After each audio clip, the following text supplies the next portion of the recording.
অবশেষে শান্তবিহীন বাংলাদেশ।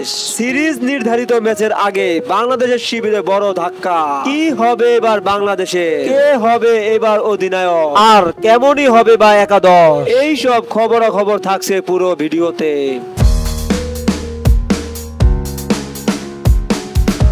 বাংলাদেশ অধিনায়ক নাজমুল শান্তকে নিয়ে চলছে অনেক আলোচনা সমালোচনা।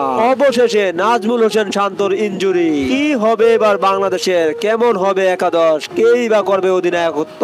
সব প্রশ্নের একটাই উত্তর হতে পারে, প্রথমবারের মতো অধিনায়ক হয়ে মাঠে ফিরছেন মেহেদী হাসান মিরাজ। তবে মুশফিকুর রহিমও ইনজুরি থাকায় শেষ ওডিআইতে বড় ধাক্কাই খেতে হবে বাংলাদেশকে। কারণ এবারের স্কোয়াডে যে তেমন কোনো ভালো ব্যাটার নেই।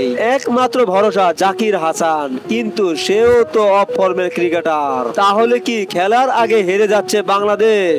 তবে বাংলাদেশের বোলাররা কিছু হলেও আশা জোগাতে পারে, কারণ এই দলে যে আছে বিশ্বমানের 3 পেসার। এক নজরে দেখা যাক বাংলাদেশের আজকের একাদশ। ওপেনিং এ থাকছেন তানজিদ হাসান তামিম এবং সৌম্য সরকার। তাছাড়া 3 নম্বরে খেলবেন জাকির হাসান, 4 নম্বরে খেলবেন অধিনায়ক মেহেদী হাসান মিরাজ, 5-এ খেলবেন তাওহিদ হৃদয়, 6 নম্বরে খেলবেন মাহমুদুল্লাহ রিয়াদ।